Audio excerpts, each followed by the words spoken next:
صلو علی الحبیب صلی اللہ تعالیٰ علی محمد صلی اللہ علیہ وآلہ وسلم۔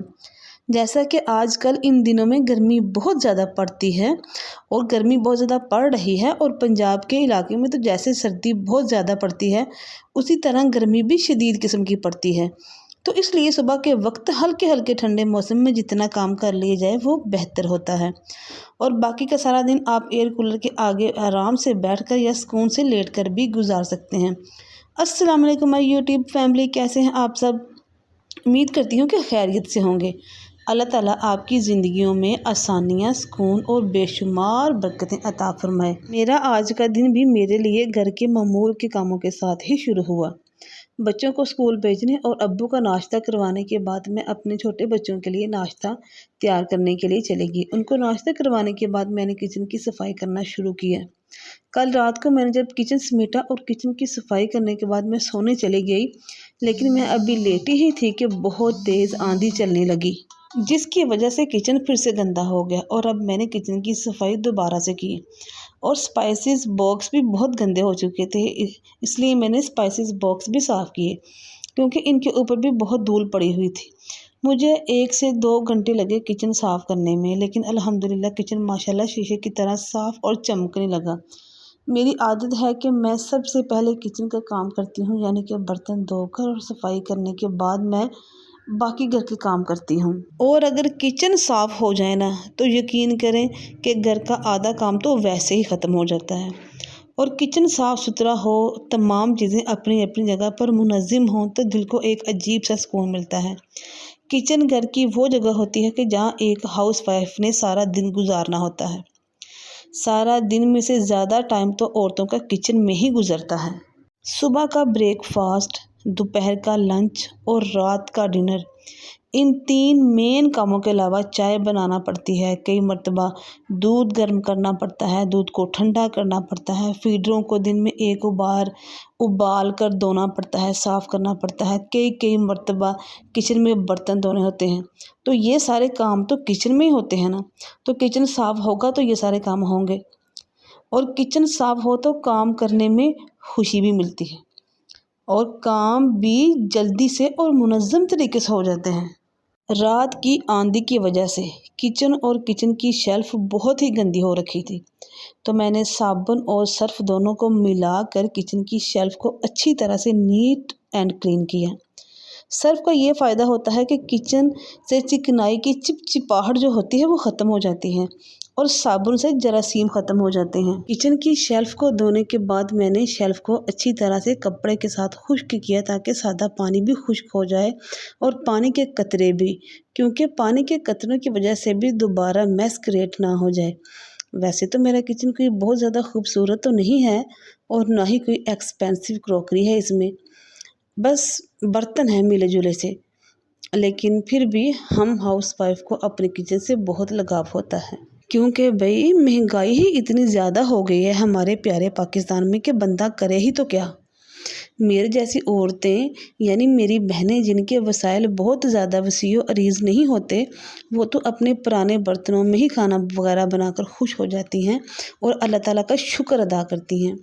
برانڈ نیو برتن ہوں نا اور ہم پرانے دیسی برتن استعمال کریں نا، تو کرے بھی تو کیا، آخر کار کھانا تو بننا ہی ہے اور ہم نے بنانا ہی ہے، جو کہ ایک بہت ضروری عمل ہے۔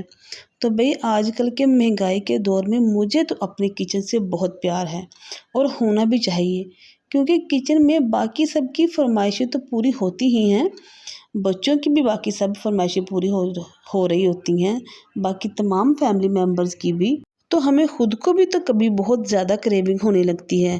کبھی دل چاہ رہا ہوتا ہے کہ بریانی ہو، کبھی دل چاہتا ہے کہ کڑی پکوڑے اور ساتھ چاول ہوں، کبھی کچھ تو کبھی کچھ، اور اگر کبھی کچھ نہ ہو بھی تو کھانے کے بعد ہم 1 کپ چائے تو پی ہی لیتے ہیں۔ تو میری لولی سسٹرز، اپنے گھر سے، اپنے کچن سے دل لگائیں، خوش رہیں، اللہ تعالیٰ کے دیے پر راضی رہیں، اور اس کی عطا کردہ ہوئی نعمتوں، برکتوں اور رحمتوں کا ہر وقت شکر ادا کریں۔ اور صفائی تو ہے ہی نصف ایمان، صفائی کو اللہ تعالیٰ نے آدھا ایمان قرار دیا ہے، تو خود کو، اپنے بچوں کو اور اپنے گھروں کو صاف ستھرا رکھیں، اور کہتے ہیں کہ اللہ تعالیٰ کو صاف ستھرا رہنے والا انسان بہت پسند ہوتا ہے، صاف ستھرا عمل اللہ تعالیٰ کو بہت راضی کرتا ہے۔ اور لیں جی، میں نے بھی اپنا کچن صاف ستھرا اور چمکتا دمکتا ہوا کر لیا ہے۔ یقین کریں کہ گھر چھوٹا ہو چاہے بڑا ہو، خوبصورت ہو چاہے نہ ہو، گھر میں چاہے ماربل لگا ہو چاہے نہ لگا ہو، کچن کیبنٹ بنے ہوں نہ ہوں، برانڈ نیو اور ایکسپینسو کروکری اگر نہ بھی ہونا، تو صفائی کیا ہوا گھر، صاف ستھرا گھر یقین کریں بہت خوبصورت لگتا ہے، چاہے وہ چھوٹا ہو اور چاہے وہ نئی طرز کا نہ بھی ہو، لیکن صفائی کرنے سے وہ گھر بہت خوبصورت لگنے لگتا ہے۔ اور اگر آپ لوگ ویڈیو میں یہاں تک آ چکے ہیں تو میرے چینل کو پلیز سبسکرائب کریں اور لائک بھی کر دیں اور بیل آئیکن کو بھی پریس کریں تاکہ آپ میری آنے والی تمام ویڈیوز کو بآسانی دیکھ سکیں۔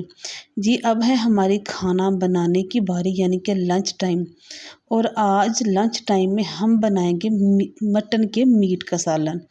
اور سالن بنانے کے لیے میں نے گوشت اور تمام مسالوں کو پریشر کوکر میں ڈالا اور ساتھ ہی تمام سپائسز بھی ڈال دیے اور 1 گلاس پانی ڈالنے کے لیے اور اچھی لک کے لیے میں نے تھوڑا سا دھنیا بھی ڈالا۔ 1 گلاس پانی ڈالنے کے بعد میں نے پکنے کے لیے چولہے پر رکھ دیا۔ 2 سے 3 سیٹی آنے پر میں نے ڈھکن کو کھولا۔ گوشت گل تو گیا تھا لیکن ابھی بھی اس میں تھوڑا سا پانی تھا اور مسالے بھی ہمارے ابھی اچھی طرح مکس نہیں ہوئے تھے۔ میں نے پھر سے چولہا جلایا اور پھر سے پکنے کے لیے رکھ دیا۔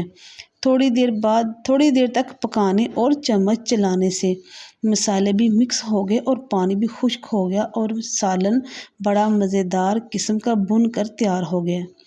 اس میں گریوی کے لیے میں نے تھوڑا سا پانی ڈالا تاکہ تھوڑا سا گریوی بن جائے، تھوڑا سا شوربہ بن جائے، اور دھنیا بھی ڈالا۔ اور اب ہمارا سالن بالکل ریڈی ہے اور پک بھی گیا ہے اور کھائے جانے کے لیے بالکل ریڈی ہے۔ سب نے سالن کو روٹی کے ساتھ کھایا لیکن میں نے سالن کو چاولوں کے ساتھ کھایا کیونکہ میرا دل چاہ رہا تھا کہ چاولوں کے ساتھ سالن کو کھایا جائے۔ اور ماشاءاللہ مٹن کا سالن بہت مزیدار، ٹینڈر اور جوسی بن کر تیار ہوا الحمدللہ۔ مجھے امید ہے کہ آج کی ویڈیو آپ سب کو بہت پسند آئے گی۔ میرے چینل کو سبسکرائب کرنا مت بھولیے گا اور میری ویڈیو کو لائک کرنا مت بھولیے گا۔ آپ سب کی سپورٹ اور محبت میرے لیے بہت معنی رکھتی ہے۔ اپنا بہت خیال رکھیے گا، خوش رہیے اور اپنے گھر والوں کے ساتھ ہنستے مسکراتے رہیے۔ دعا میں یاد رکھیے گا۔ اللہ حافظ۔